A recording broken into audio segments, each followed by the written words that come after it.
Hi everybody, Dr. Joe here. One of the most common questions that I get, believe it or not, whether I'm on an airplane, whether I bump into a student that's in our work, whether we look at the customer service questions around common questions or frequently asked questions, one of the most common questions is, what is this thing called space? Now, there is a formula that we use that we have scientifically measured and proven that begins to create more brain coherence and more brain integration. Now, think about this. When you focus on matter, when you focus on an object or a thing, we could say that you narrow your focus on that material object, and your senses are what's doing that. So then we call that object focus or a narrow focus, or what we call a convergent focus. And when you throw in the hormones of stress, and stress is when your brain and body are knocked out of homeostasis, when your brain is knocked out of balance, those very chemicals heighten your senses for you to narrow your focus on the threat, on the object or the thing that's creating the stress. Now that's been very adaptive over the course of thousands of years. But if 70% of the time we're living by the hormones of stress, it's entirely possible that we become habituated, that we focus on what we call the particle in quantum physics. We narrow our focus on matter. Now, according to the quantum model of reality, reality is both a particle and a wave. It's both matter and energy. So the arousal of those stress hormones heighten our senses to become materialists. And if we can't see it, then it doesn't exist for us. And so people who get switched on and stuck in this state, when they're threatened or when there's danger, or they feel like they can't predict an outcome in their life, or they're losing control, or they have the perception that things are going to get worse, when they move into survival, they begin to try to control everything in their life. So they shift their attention to one person, to another problem, to another thing, to another place. And each one of those elements has a neurological network in the brain. And so then the more you live by the hormones of stress and the more you're shifting your attention, the more you're activating these circuits, the timing of how these circuits should be functioning together all of a sudden functions out of order. In other words, according to our brain scan measurements, our research, a person who's living by the hormones of stress, if you were to measure their brain in that state, the brain is very incoherent. Different compartments of the brain that should be communicating with each other are now no longer connected to one another. And if you were to measure those brainwave patterns, we could say they're very incoherent. Like a group of drummers banging on the drums at the same time with no rhythm. Now when the brain is incoherent, you're incoherent. When the brain isn't working right, you're not working right. Now the other type of focus is what's called a divergent focus. It's what we call a broad focus. It's what we call an open focus. And many traditions for thousands of years have practiced an open focus. So then if you were to go from a narrow focus to an open focus, and I asked you to focus on nothing, I asked you to focus on space. If I had you broaden your awareness, no longer on matter, but sensing the field or the space around you, as if you were sensing where your hands were, the act of opening your awareness does some very profound things. Number one, when you're sensing space, you're no longer thinking. If you're no longer thinking, you're no longer activating those circuits in your brain. And as you sense space, all of a sudden, if you're thinking less, something magical happens. You begin to slow your brain waves down, and when you're living under the gun of the fight or flight nervous system, the arousal of those chemicals causes your brain to move into what's called high beta brainwave patterns. That's emergency. If you keep doing it, there's an incoherent beta brainwave state, and now the brain is really out of balance. As you begin to sense space, if you're sensing and you're no longer thinking, you're no longer activating these circuits, you begin to slow your brain waves down from that high beta brainwave pattern to a mid-range to a low level, and all of a sudden you start moving into alpha. Now beta is when your outer world is more real than your inner world, especially in high beta. All your attention is on your body, your environment, and time. And so then When you're living in that state, in that high beta state, you believe your outer world is more real than your inner world, and it's not a time to create. It's not a time to learn. It's not a time to open your heart.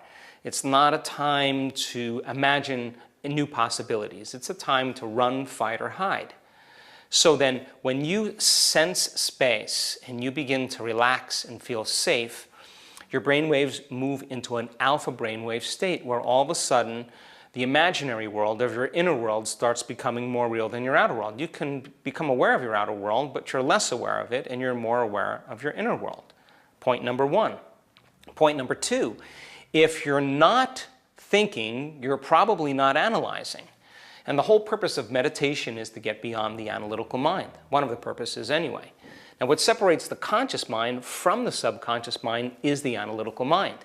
Now 95% of who you are by the time you're 35 years old is a lot of unconscious automatic habits, emotional reactions, beliefs, perceptions, hardwired attitudes that have been cultivated by you doing the same thing, thinking the same way, reacting emotionally the same way. So you can't change that with your conscious mind. You have to get into the operating system.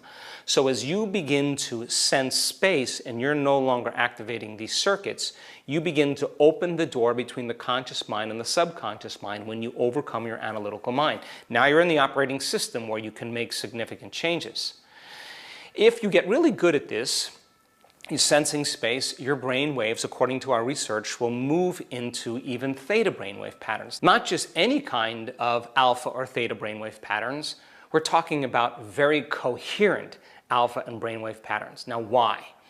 When you're no longer activating these circuits because you're no longer thinking about a person or a thing or a problem or a place or a past experience, and you're slowing your brain waves down, by you sensing space, as you begin to slow your brain waves down, you begin to connect to a system called your autonomic nervous system. Consciousness is falling out of the thinking brain and literally into the limbic brain, the seat of your autonomic nervous system. Now, our research shows then, when the autonomic nervous system becomes activated, because that's where your awareness is, the autonomic nervous system's job is to create coherence, to create balance, to create health. And as you get beyond yourself, because you're not thinking about your body, you're not thinking about the people in your life, the things you own, the place you need to be, and time itself, that is the moment your consciousness begins to connect to the consciousness of the unified field. And all of a sudden, this autonomic nervous system begins to merge with your conscious mind, and it begins to create coherence in your brain. And different compartments of the brain that were once subdivided because of the hormones of stress begin to synchronize. They begin to connect. Larger communities in the brain, more real estate begins to organize. And all of a sudden now, what syncs in the brain links in the brain. And all of a sudden, your brain becomes more orderly and more coherent. And all of a sudden, you start feeling more like yourself than you had in a very long time. So then, the formula that we use to create brain coherence is to focus on nothing, to focus on space and open our awareness. Now, why is that significant? Well, it's very simple. The quantum field is an invisible field of information that exists beyond this space and time. There's no bodies there, there's no people, there's no things, there's no places, there isn't even time. It's an infinite field of eternal blackness where there's nothing material, but where all possibilities exist. And you can experience that field with your senses because you experience three-dimensional reality with your senses. So then, as you begin to open your awareness and you begin to connect to this field of information, its signature, this unified field, is unification, it's oneness, it's wholeness, it's greater degrees of oneness and order. So if where you place your attention is where you place your energy, as you begin to connect to that field of information and you pay attention to it, and you stay present with it, and you stay conscious of it moment after moment after moment, sooner or later, your nervous system is going to begin to become more orderly. It's going to become more synchronized. You're going to begin to entrain to that unified field. So just because you can't see something doesn't mean it doesn't exist. In other words, there's nothing there for you to experience with your senses. You can only experience the quantum field with your awareness. So then, as you connect to that invisible field of information, and you begin to tune into it, and you can stay present with it, all of a sudden now, it's starting to be reflected in your biology. And so then, take away all the people, all the bodies, all the things, all the places, and even time itself. Take away the earth, the moon, all the planets, take away the stars, the light from the stars, everything material in this three-dimensional reality. And what are you left with? A big empty space, a void of anything physical. Now that void is where all possibilities exist. And so as you advance in this work, you have to become comfortable as an awareness that's disconnected from your identity, disconnected from your body, disconnected from the people in your life, your cell phone, the things you own, your computer, where you live, where you work, any place and any time. And that is the moment you become pure consciousness. And that is the moment your consciousness can merge with greater consciousness. And when you create from the field instead of from matter, you can exert greater effects on the nature of reality. So I know it's new for a lot of people. We get a lot of questions about this particular topic, but I can assure you, if you keep applying the formula, you'll begin to understand what you're doing and why.